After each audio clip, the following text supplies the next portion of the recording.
Dear ISLA families, I am moving this week's weekly letter to video format. It's a vertical video instead of horizontal because I have you strapped into the the phone holder in my car. And this one's going to be a little different because it's not in writing, which means I'm not editing myself.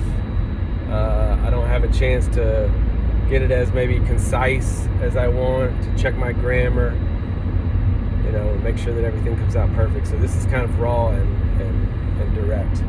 And if a video of this length is too much for you, that's okay. You don't have to watch it. But if you like it, great. What I'm going to do this week, this is kind of at the suggestion of some representatives of our Cabarete Parents Association, is to make videos like this. But what I wanted to talk about is I kind of wanted to create maybe a series of videos, but certainly in this one I'm going to try to address information that maybe your loved ones back home might want to hear about their children's learning experience. Because I think, we all come from about 40 different countries and we have different backgrounds and histories and things, but one thing that I can feel pretty confident in saying is that we all share this common thing where we're the weird ones, and I'm talking about us, the parents of students. We're the weird ones. We left our hometowns, we left our home country in many cases. We live a non-traditional lifestyle in whatever way that means. Some of us are entrepreneurs, some of us have jobs that no one's even ever heard of, some of us have like 10 jobs, some of us have no jobs. We've all found each other at ISLA and in Las Terrenas and Cabarete and Sosua, and it's a beautiful thing. And I know from a lot of private conversations that it might be grandma, grandpa, aunt, and uncle, it might be your best friend from back home, it might be whoever it is. For them, I know that they have questions about what we're doing here, and I can't help you answer all the questions about why you chose to move abroad or anything like that, but I can definitely help you answer questions about why you chose to give your child an experience like you're giving them now. And so the rest of this video, while my eyes are on the road, not on this phone, are going to be directed at those people, and not you really, our parents, because I think you already get this. So you could clip this, you could cut this, you can share this, you can do whatever, but this goes out to them, so I'll start from here. So, hey grandma, hey grandpa, hey aunts and uncles and best friends. I know how much you care about me and my children and their future. And I know how often you ask questions about why I chose to place them in a school that's so different from maybe what I grew up in or what you're accustomed to. So I kind of wanted to give you some information. Grandma and grandpa, aunt and uncle, best friends. First of all, my name's Sean. I am the founder and director of ISLA, and I'm from the United States of America. I grew up in South Georgia. I went to public schools my whole life. I graduated from the University of Georgia. I was an elementary school teacher. I was a social worker and counselor. I went to law school at Georgia State. I grew up in a small town. I played baseball and went to the mall and all that. Everything that was kind of pretty typical for that experience. And I went through the standard trappings of training to become a teacher. In fact, I was a teacher, and I taught in many places, and I taught a lot of different types of kids. And at a certain point in my career, I decided to take my talents and teach abroad because I wanted to see what was out there. I was interested. I've always been super curious about how other people live, because I just didn't feel like I fully understood it. And I grew up in a place that was, pretty homogenous culturally. There was people listened to the same songs, and we ate the same foods, and people didn't travel that much, so I didn't know a lot of people in my life that knew what it was like to go to France or Japan or Australia, and so that's what I wanted to do, and just see what it was like. And when I got over there, I started teaching, and I found far more universal sentiments and feelings than differences. I loved being in a place where I was constantly learning, and but I also love teaching. I mean, that is my passion. And so I did that in South Korea, I did that in Vietnam, and I did that in Tanzania. And while I was in Tanzania, I was given an opportunity to come to the Dominican Republic, where your loved ones live, and be a part of the founding of a public school, a very forward-thinking, gifted and talented, the first of its kind public school here in the DR. And I helped found that. And while I was here, fell in love with the country and decided that I'd like to build my own school. Why not? At that point, I had taught kindergarten, I had taught high school, I had taught middle school, elementary, I taught even university. I did students in boarding schools, I did students in public schools, I did students, all types. And so I thought, yeah, why not? And my experience in Tanzania had been in administration. My experience in the public school in the DR had been in administration. I was the school leader and the head of school for a primary school in Tanzania. So I had the training and the experience, and I felt like I could do it. And so I did. And I came to this place in between Cabarete and Sosua, which was just such a cool place to live. It's beautiful there. And I thought naively, hey, if we open up a school here, I'm sure enough kids will come that I'll be able to pay the bills. I mean, I certainly should be able to make as much as I could as a teacher, right? And boy, was I naive, but I did. I was able to get a few kids to come. I convinced a great friend of mine who had been a long-time international school teacher, and he had helped write curriculum for international baccalaureate programs in East Asia. And he came and helped me. And I had other great people that helped. And I just got so lucky. And we had this school that like 12, 15 kids wanted to come to. And they were of all ages. They were of different nationalities. They were coming and they were getting a great experience, but they were not getting a cookie cutter experience because it didn't make any sense for us to give them a cookie cutter experience. They were all different. I mean, including different ages. And man, it was magical. I found like the beauty was that I wasn't teaching out of a book the same thing to all kids. I didn't need to make the 10-year-old kid meet the same level as the 12-year-old kid. In fact, I could have two 10-year-old kids in the room and I didn't even need to make them meet the same level.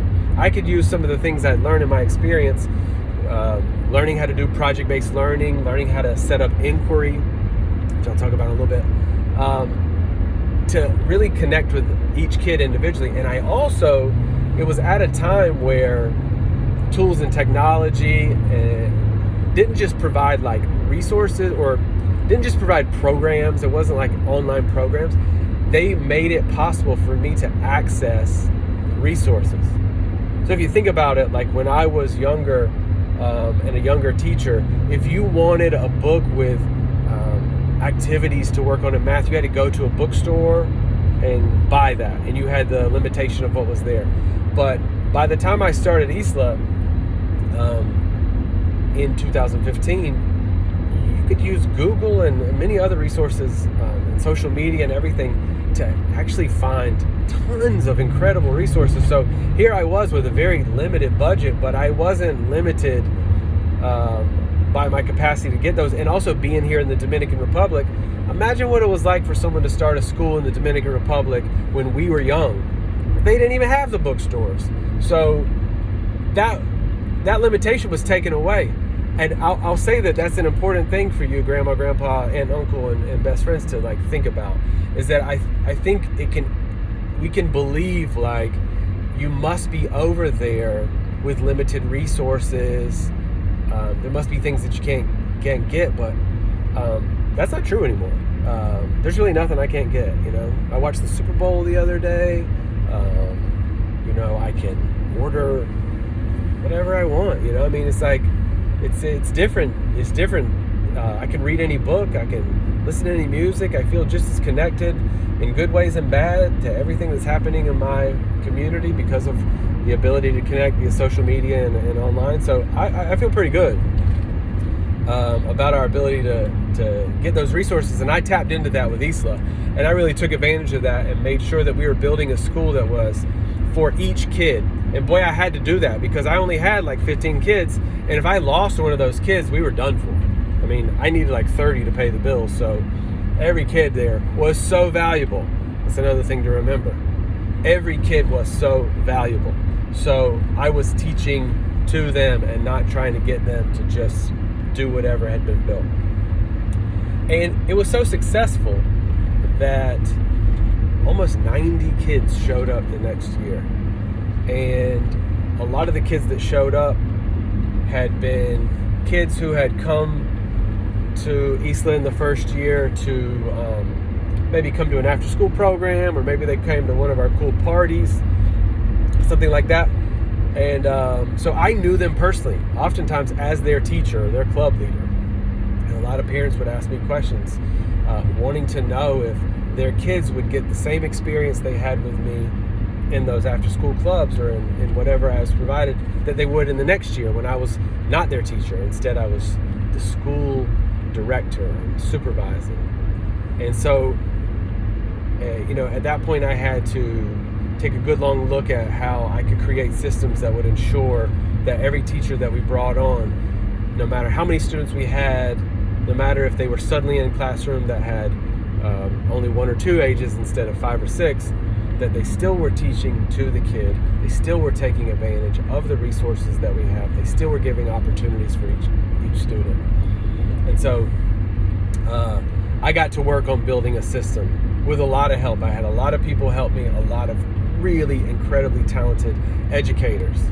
And I want you to know this. These talented educators came from all over the world. I had, again, like I said, the original curriculum coordinator who had all the experience and who went on after his time at ISLA to be an administrator in the United States, in Colorado. I had an administrator at what had formerly been, or what is probably considered the top private school in Santo Domingo, the capital here, big international school, and he came and helped me with the curriculum. I had a doctorate level science educator come and help me with working with building our STEM curriculum, and the list goes on and on. It was unbelievable, because the really cool thing about these communities also is that there's a lot of talented people that come through here, and when they see something that they believe in, maybe they can't stay here for 5 years and help, but they can give a few months of their time or sometimes a few weeks of their time. So I just really benefited by all that help. And I also was limited by a thing that was very important for all of you to know as well. I wanted to go as forward-thinking, as free, as non-traditional as possible, but I also had to teach to the kids, and that meant that many of them came from those types of environments. And not only that, many of them were going to leave at some point and go back to those environments. So I had to live in this interesting space where everything we did would make sense for a kid who only came for a short period of time, maybe only came for a semester or a year or a couple of years. I needed to have traditional systems in place like subjects and tests and report cards, all of that kind of stuff that would function for anybody that wants to go back to their home country. But I also wanted to be different. I understood that learning was different in this century, and that it could be different, that it should be different. So with all of the things that we could spend our time learning, There's so many things that you could learn. And believe me, schools don't teach you all of them. I think you all know that. So how do you choose what to do? I did spend a lot of energy making sure I looked to set our school along the spine of some strong, proven sets of standards. So if you see our social media, or if you hear stories from these kids, you might think, boy, that's such a unique experience. But what a lot of people don't realize is we're using United States Common Core standards to sequence our English and our math programs. Our social studies programs are built around a set of international standards built by the American State Department called American Education Reaches Out. What's really cool about that is that instead of teaching U.S. history, it takes the themes that you might get and makes them conceptual so that a kid from any part of the world could learn that concept. So instead of learning Eli Whitney and who invented the cotton gin, we might learn innovation, and we could learn great innovators in any country. And then for science, we use the most commonly used set of English science standards in the world, that is next generation science standards. And I am, as I'm driving here, I'm also going through the toll here in Las Terrenas. So if you'll bear with me for 1 second, I'm going to pay this. Just stay with me real quick, because I got more to say. So with those standards in place, I was able to take a look at what a child should be learning. Hey, go ahead. Yes. Okay. I was able to take a long, hard look at what a child would most likely be learning when they were in particular grades. And I want you to know this. I want you to also know this. It's important to know. If you are living in Toronto or New York, Paris, it's important for you to know that what your 8-year-old or 12-year-old is learning is not universal. It doesn't mean that the other places in the world and sometimes within your country are learning exactly the same thing at the same time. Yes, all kids are going to learn addition, multiplication, how to read. They're going to learn things like gravity and biology and all that stuff, but they may not learn it at the same time in the same way in the same sequence. So there's some compromises that have to be made in international education to make sure that, you try to get it at a time period that's most appropriate. And that's what we do. The Next Generation Science Standards and the Project Arrow Social Studies Standards give rough guidelines on whether or not these themes are most appropriate for middle school or high school, primary ages, or elementary. So when we build our units, we build them for those particular sets of groups, whether it's middle school, high school, elementary, or primary. So everything's backed, It's just that we don't use the oppressive language that so often happens in schools to make kids think that what they're doing is pointless. Let me make sure I sit on that for a second so you really know what I'm talking about.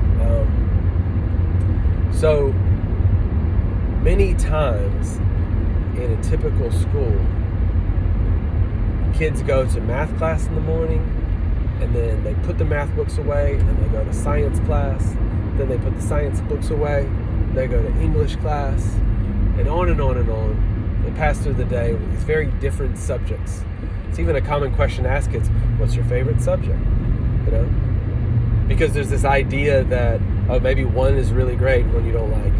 And we don't do that at ISLA. We connect every single subject, sports and art and music, outdoor education, gardening, science, history, under this one big idea. And you probably think, how do you do it? Well, let me explain exactly how you do it. We always generally pick a theme that is connected to a science or social studies theme. We do that because that is going to make sure that we are driving the content that is in those standards, like I talked about, okay? Once we have that theme, then we look for ways to connect subjects like art and music and sports and Spanish language and others to that theme. but we don't abandon the actual sequence of skills that we have to teach there. So for things like English, there are standards that a kid has to learn, not has to learn, there are standards that are supposed to tell you if a student is learning on a particular grade level. Okay? So in that way, we are also attempting to guide each and every one of our students through the sequence of those standards in English and math and other areas. And while we're doing it, we're connecting those standards, those learning objectives, as closely as possible, when possible, to the themes of the unit that we're studying for 6 weeks. And I had to catch myself there because I said something weird, which was that those are the things you have to learn, that a kid has to learn. And that, I think, might be also one of the biggest differences in ISLA. Okay? In 3rd grade and 5th grade and 8th grade, in most schools around the world, there is a pretty much standard curriculum for that kid in that school. Which means if you're in that class and you are at that level of learning in those subjects, it's good. That's perfect for you. If you are above that level of learning, you're a little bit more advanced, you probably think it's pretty boring. Okay? If you're below that level of learning, you probably think that you can't learn and that learning is no fun. And the only reason it's like that is for, it's from an archaic practice of having everything come out of the book. But now when you have the ability to access all these resources, right, you don't need to do it that way. So when we teach math, we find out what the math level is for each student, and we put them in groups.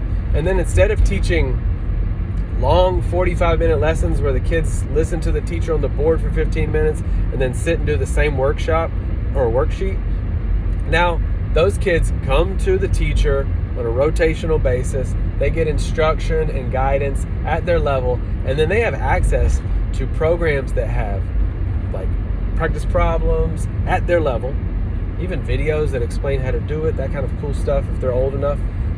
And when they get the questions right or wrong, it gives that information immediately to the student and to the teacher so that we can adjust the pace or go back and reinforce skills. And we can do that same thing for reading as well. So it's kind of awesome. I mean, if you think about it, you don't learn how to play an instrument or play a video game or anything by just jumping to the most advanced level. You just go through the levels and you go through them at your own speed. And there's no reason that kids shouldn't be able to do that for anything. And so we do that at ISLA. And sometimes people ask, maybe someone like you might ask, well, what if they're behind? So what if what do you have a kid who's in 5th grade, but when they go to ISLA, because they're actually learning at a 2nd grade level, then you're teaching them the 3rd grade stuff, and then what happens when they move back to the city? Are they going to be able to do 6th grade? No, they weren't able to do it before, okay? Let me remind you that. Let me say that again. They weren't able to do it before. At ISLA, what's going to happen is that instead of staying at the 2nd grade level, they are going to move up to the 3rd grade level. And they're going to learn that they can learn. They're going to learn that there are tools out there that will allow them to learn on their own if they're not getting the support. And so 1 year later, they'll be 1 year better. And at a certain point, they'll have the tools and the skills that will allow them to not go at a pace that is dictated by whatever the school district has decided, but they can go, which means that kid who's at a 3rd grade level, they might move up another year at a 4th grade level, and then 1 year they might move up 3 or 4 grade levels because they understand how to learn on their own. They understand how to access those resources. So, it's not our job to try to just drag them up to some particular level and then make them hate school. It's our job to give them education right where they're at. If you are learning guitar in the beginning, I would teach you simple songs. I would not try to teach you the most complex songs at the beginning because you would eventually hate guitar and you would quit doing it. And I believe the same thing in all of these. We also do a lot of project-based learning, and that's a thing that you'll see a lot because it's very visual and it can seem really creative and cool. And I'll tell you why we do that. Project-based learning, in its essence, allows each child to find their own understanding of a particular unit theme and to present their learning in different ways. And I do believe in 2025 that the project, the building up, the organization, the research, the communication of that, these skills are vital to whatever it is that you'll do in your life, because you're constantly learning new things and constantly being placed in an opportunity where you're asked to express that learning to others. It also creates a very different environment in the room, so we could be studying, it's our next unit in secondary is going to be on energy, right? So in an energy unit, which is largely a physics-based unit, there are going to be students that want to get deep into those concepts. And there will be other students that are really kind of being either introduced to the topic at the beginning or trying to get a fundamental understanding of what it means. And for anybody who thinks that we should not allow that, I just reject it. I think the idea that there's any content that is absolutely necessary for every student is a fallacy. And I think what's most important is that we give students relevance to their learning, and then we give them tools to reflect and motivation to kind of get as deep as they want, because every single one of our units could actually be a career field. And we've seen that. We've had kids who, through one project or another, have found their passion.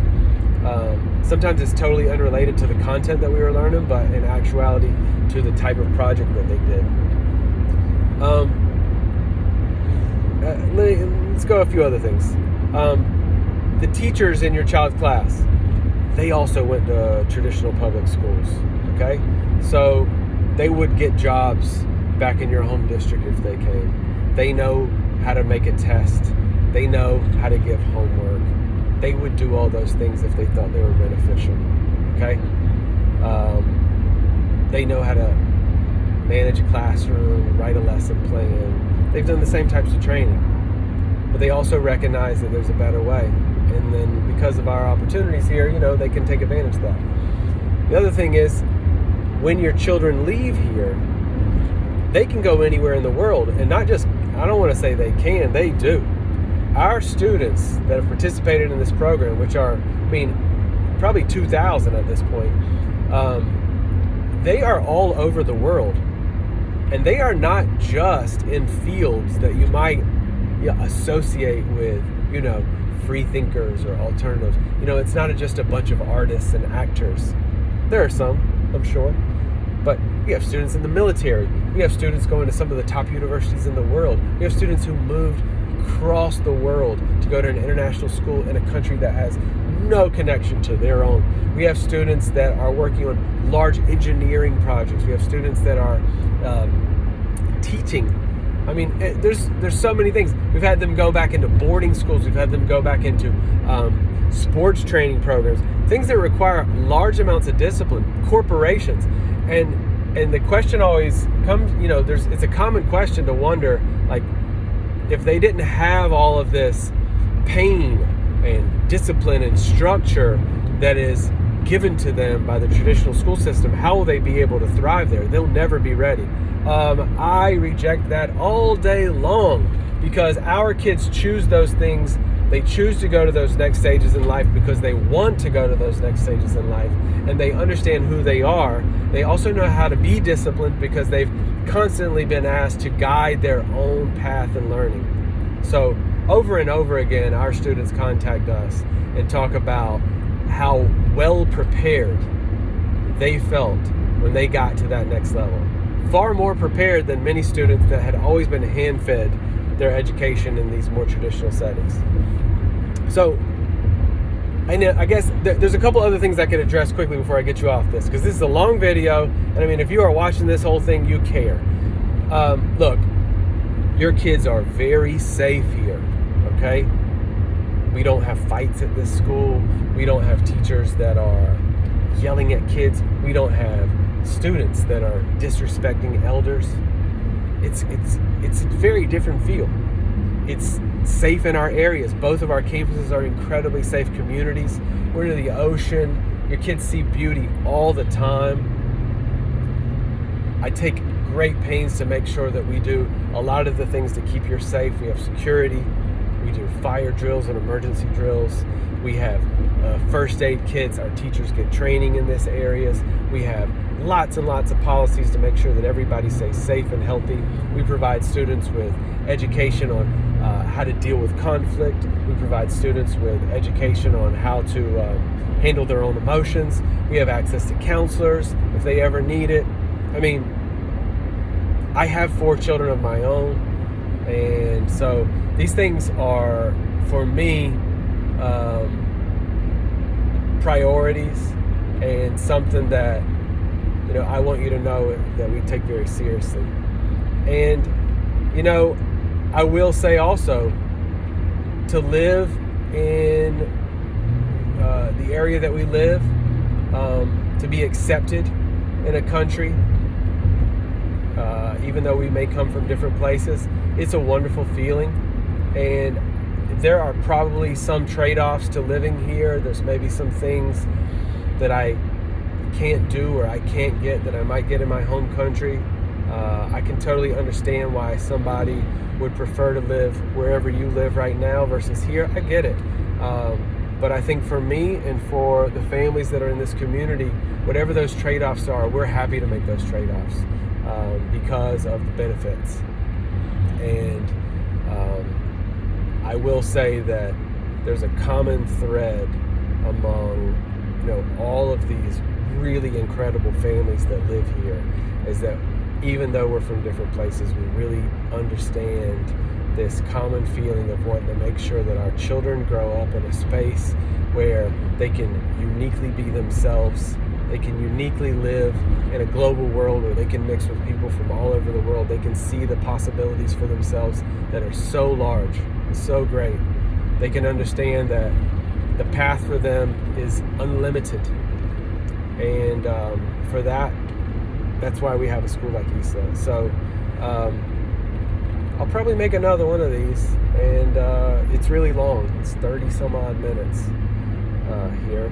So maybe I'll chop it up into clips, but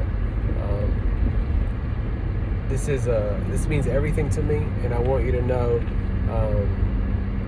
that the people in your life that do live in the Dominican Republic and do put their kids in ISLA, they do it because they care about their children's future, not in spite of it. And I think if any one of you could come here and experience what it felt like, spend a little bit of time, get to know the teachers, and get to know, the community, you would be able to feel a little bit of that too. So, and as always, I'm available, send a message. I'm happy to make the next video based on some of the questions I get from this one. Thank you so much. Talk to you soon.